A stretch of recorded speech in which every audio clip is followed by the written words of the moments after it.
I'm in this soccer tournament and my team is winning 4-0. We're about to make it to the semifinals, so everyone's happy. My teammates are happy, the fans are happy, but I'm not happy. I'm scared because 4-0 means that we're up by so much that the bench gets to play. Please don't say it, please don't say it, please don't say it. Porfirio, warm up. The thought of all these people watching me, like, what if I miss? Like, what will people say if I miss in front of goal? Like, what will they say at school? What will my little brother think? I don't know. Ugh. I received the ball and I'm actually not as bad as I thought I would be. I'm fairly decent. I'm dribbling past players. I'm regaining possession. I'm swinging by. I'm playing my role. But for some reason, I'm also just passing it more than I should.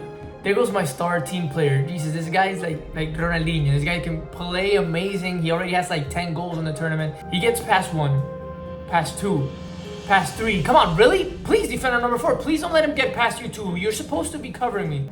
No chance. Unfortunately, my friend is too good, and I'm now the clear option wide open available. This is precisely what I was trying to avoid this whole time. 1v1 goal in front of everyone, like the perfect opportunity for me to showcase failure. In my mind, the easier the shot was, the harder the criticism could be, and the more of a fool I could make of myself by missing. I received the ball in front of the goal, but I don't shoot.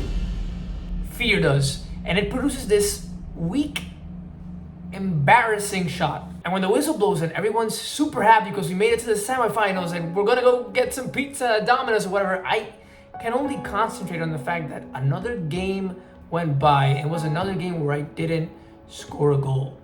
If only I were confident, I tell myself. Now, the first thing that my 13-year-old self missed is the fact that confidence is not fixed. It's not a matter of if only I felt confidence, like if it were a label. Confidence is an emotion. It's volatile. It fluctuates. It depends on recent circumstances. So it's not very accurate to say that I'm confident, like if it were something fixed that doesn't change. It's way more accurate to say that I'm confident right now, like today, February 24th, because I decided to speak to this woman and I had a great conversation and I grabbed her phone number, which is making me feel extremely confident. And so right now, I feel like I can do whatever and say whatever and do whatever.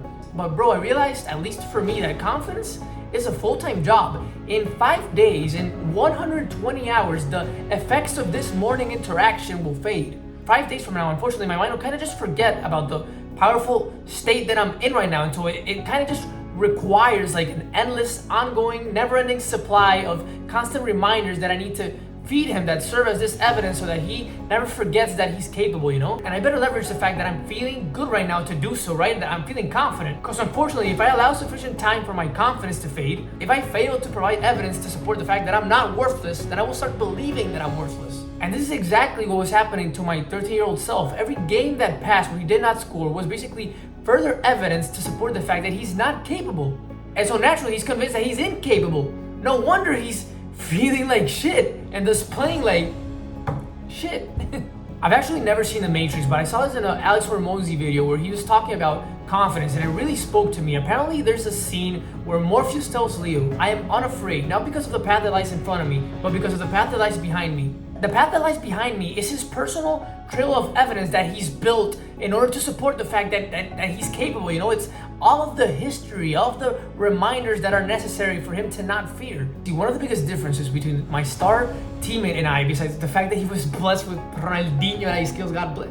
No, but actually like a very important difference is the fact that he's always had this recent trail of evidence that he could back up on, right? He's always had this. He's always won MVPs at prior tournaments. He's always been the top goal scorer. He never let the confidence fade. He's always supplied evidence to support the fact that he's really good. He's never lacked the reminders. For instance, in this tournament, he already has 10 goals. Like, it's pretty conceivable for him to score the 11th one, right? He's acting and playing like it. So it's like a cycle gets created. He scores goals, which makes him feel good.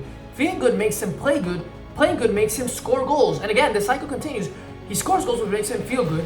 Feeling good makes him play good, and feeling good makes him more goals. Now let's take the inverse. Me, I missed goals, which made me feel bad.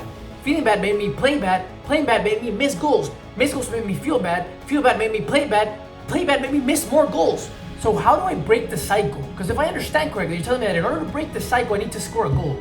But in order to score a goal, I need to feel confident. And in order to feel confident, I need evidence to rely on. So how do I build this evidence? Well, unfortunately, the evidence can only be built through action. But fortunately, the action does not require confidence.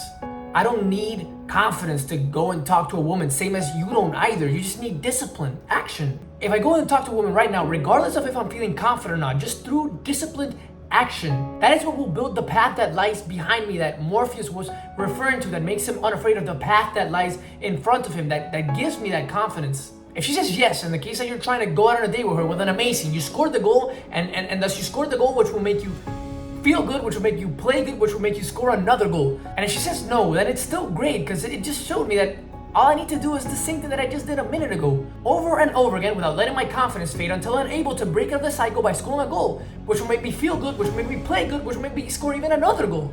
I just wish that I could realize before that the confidence will never come before the action. So what my soccer self required was just action. The guts to act. What I needed to say was, bro, pass me the ball and create spaces and run and shoot. I needed to deliberately expose myself to those wide open opportunities, not secretly hide, intentionally making myself invisible like a coward. That is so messed up. I enjoyed playing against tougher opponents because it would mean that there would be less chances of easier shots to be created for me to miss. And I hated playing against weaker opponents because my star friend would just dribble past all of them and then create this unmissable chance for me to miss.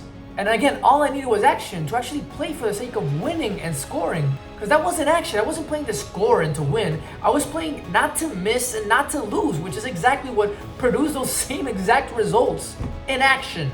To this day, whenever I play football, not only in football, like in all the other areas that you can imagine, but specifically in soccer, I can see like the confidence cycle play. I always start like super nervous, and you can kind of tell in my game I'm all just frightened and stiff. And it isn't until I apply the discipline, like the action of actually going out of my way to seek that pass, and I get, and I keep on trying until I score the first goal, that I actually get loose and I feel confident, and that just breeds competence. Thank you so much for listening to my story. I really appreciate it if you've made it this far in the video. I can only hope that it was worth your while, and if it was, then I really appreciate if you share with a friend, you know? Anyways, thank you so much again. I love you guys, and I will see you in the next one. Peace!